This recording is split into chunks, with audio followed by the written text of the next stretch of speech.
नमस्कार, news nation sports देख रहे हैं आप। आपके साथ मैं हूं मोनू सहल, मेरे साथ अंकिता भी मौजूद है। और तीसरा दिन हैदराबाद टेस्ट का इंग्लैंड ने स्ट्रॉन्ग कमबैक किया है, ये कहना गलत नहीं हो गया। और अंकिता, जिस तरीके से इंग्लैंड इस वक्त खेल रहा है, क्योंकि अभी 50 प्लस की लीड हो चुकी है उनकी, और ओली पॉप ये एक ऐसा नाम है जो हार और जीत के बीच का ना सबसे बड़ा रोड़ा बना हुआ है इस वक्त। कैसे देखते हैं इस पारी को आप? देखिए 100 भी आ चुका है और पहला शतक आया है जी हाँ, इस टेस्ट मैच में तो डेफिनेटली यहाँ पर उन्होंने बहुत अच्छा रोल अपना निभाया है। और अगर यहाँ पर एक अच्छी खासी लीड बना देते हैं इंग्लैंड की टीम तो डेफिनेटली चैलेंज होगा इंडिया के लिए, किस तरीके से बीट करें वहां पर। लेकिन तारीफ करनी बनती है ओली पॉप की, जिस तरीके से उन्होंने बल्लेबाजी की है। देखिए एक अपना शतक जो है वो 155 बॉल पर बनाया है और कमाल की बल्लेबाजी देखने को मिली है। साथ ही साथ उनकी पार्टनरशिप भी बड़ी अच्छी रही है फॉक्स के साथ। तो मेरे हिसाब से एक अच्छा स्टार्ट मैं कहूंगी कि आपने कहा 89 पे 81 पे एक विकेट थे, उसके बाद रन रेट जो था 6 का था, लेकिन बाद के बैट्समैन के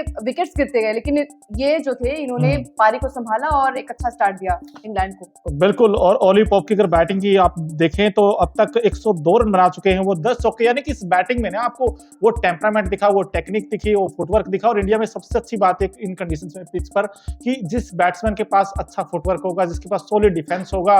और तीसरे चौथे दिन तो कभी आसान नहीं होता अंकिता। आप तीसरा चौथे दिन तो कई रफ पैचेस पे गेंद पड़ेगी और उसके बाद आपका डिफेंस भी कमजोर हो जाएगा। लेकिन इस बैट्समैन का जिस तरह गेंद की लाइन में आकर और पूरी कॉपी बुक स्टाइल जिसे हम कहते हैं क्रिकेट में, बैटर पैड को एक साथ लाकर खेल रहे हैं। और अश्विन को तो उन्होंने कई बार रिवर्स स्विच भी मारे हैं, कुछ हिट्स भी मारे हैं और सेंसिबल इनिंग खेली उन्होंने। स्ट्राइक रोटेट बहुत अच्छे से किया है। मेरे लिए तो ये one of the best inning है अब तक की।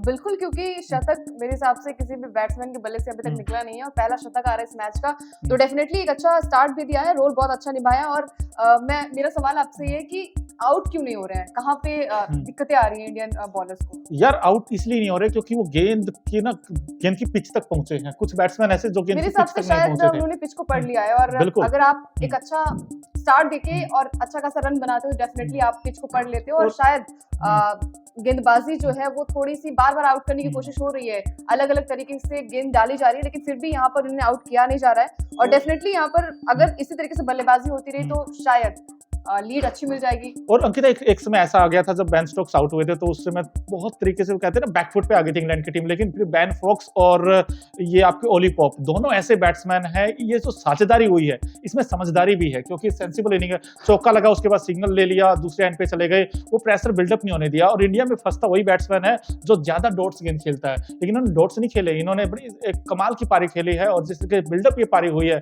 हम बार बार इसलिए बात कर रहे हैं क्योंकि ओली पॉप है तो अटैकिंग बैट्समैन, लेकिन अब तक छक्का नहीं लगा इस पारी में। 10 चौके लगाए हैं, अलॉन्ग द ग्राउंड खेले अब तक। और ये जो पारी है कहीं ना कहीं ये डिसाइड हो चुकी है अब कि जो शर्मनाक हार इनके खतरा था वो अब टल चुका है। अब तो लीड इनकी हो गई और अच्छी खासी लीड अब आगे बनती चली जाएगी। अंकिता, क्या लगता है कहां तक स्कोर पहुंचेगा? क्योंकि अभी फिलहाल जो लीड है वो 60 के आसपास की हो गई है। आपको लगता है कि यार 150 तक पहुंच सकता है इंग्लैंड? देखिए अभी कहना मुश्किल भी हो जाएगा क्योंकि अभी 62 या 60 के ऊपर क्या आपने कहा लीड है। अगर यहाँ से एक विकेट गिरता है तो शायद वो पार्टनरशिप बिल्ड होने में थोड़ा टाइम लगेगा। मेरे हिसाब से 150 नहीं कहूंगी, फिर भी मैं कहूंगी कि शायद यहाँ पर 100 या 120 की लीड हो सकती है। बिल्कुल। और इस अगर आप पारी को देखोगे और जिस तरीके से उन्होंने पारी खेली है, कहीं ना कहीं मुझे रोहित शर्मा की कैप्टनसी भी ना थोड़ी सी मुझे साधारण नजर आई है। क्योंकि जब बेन स्टोक्स आउट हुए थे अंकिता, उसमें पूरी तरीके से प्रेशर में था इंग्लैंड, लेकिन जब 2-3 चौके लगे हैं, बेन फॉक्स ने शॉट्स लगाए, फिर उसके बाद ओली पॉप ने शॉट्स लगाए, वो स्टेप आउट करके शॉट खेले, तुरंत आपने कैचिंग जो पोजीशन खिलाड़ी थे वो आपने एकदम से पीछे धकेल दिए। और जो शॉट लैग था एक ही फील्डर रखा आपने कैचिंग पोजीशन में। सो आई थिंक आपको थोड़ा सा ना अटैकिंग फील्डिंग के साथ जाना होगा क्योंकि आपको इंग्लैंड को ऑल आउट करना होगा, तभी आप इस मैच को जीत सकते हो आराम से। अगर ये पार्टनरशिप थोड़ी लंबी हो गई और उसके बाद फिर एक एंड पे ओली पॉप खड़े रहे, अगर इन्होंने 200 के आसपास रन बना दिए तो टीम इंडिया भी फंस सकता है क्योंकि चौथी इनिंग भारत को करनी है अंकिता, ये एक चैलेंज रहेगा। बिल्कुल, आपने कहा कि थोड़ी सी बेन स्टोक्स के आउट होने के बाद से अटैकिंग बल्लेबाजी हुई है इंग्लैंड की ओर से। और लेकिन मैं कहूंगी कि उस तरीके से गेंदबाजी भी हो रही है। चलिए ठीक है, ओली पॉप आउट नहीं हो रहे, लेकिन आउट करना भी उन्हें शायद थोड़ी सी डिफिकल्टीज भी आ रही है बॉलर्स को, क्योंकि पिच को जो है थोड़ी सी वो उन्होंने पढ़ भी ली है। अगर आउट नहीं हो पा रहे तो डेफिनेटली थोड़ी सी चैलेंजिंग हो जाएगी टीम इंडिया के लिए। और ओली पॉप जिस रफ्तार में बल्लेबाजी कर रहे हैं तो भारतीय बल्लेबाजों के लिए भी मुश्किलें पैदा कर सकते हैं। बिल्कुल, क्योंकि इंडिया के कंडीशंस में खेलना हर किसी बैट्समैन के लिए कहते हैं एक टेम्परामेंट का रियल टेस्ट होता है। लेकिन एक लाइन आती है यार इसके ऊपर, अगर आपकी इजाजत तो मैं बोलूं। नहीं बोलिए। यार कभी कभी ना खुद ही से खुद का अंदाजा नहीं होता।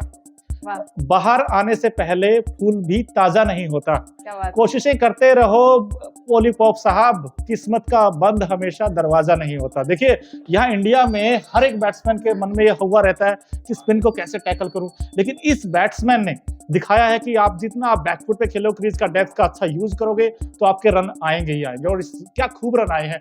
इस शतक ने एक बार फिर से उम्मीदें जगाई हैं इंग्लैंड की टीम की। तो उम्मीद करते हैं कि अच्छा कॉन्टेस्ट इन दोनों टीमों के बीच हो। आपको इस वीडियो को लेकर आपकी क्या राय है वो भी हमें कमेंट बॉक्स में जरूर बताएं, और अभी तक अगर आपने न्यूज स्पोर्ट्स को सब्सक्राइब नहीं किया है तो जल्द से जल्द कर लीजिए।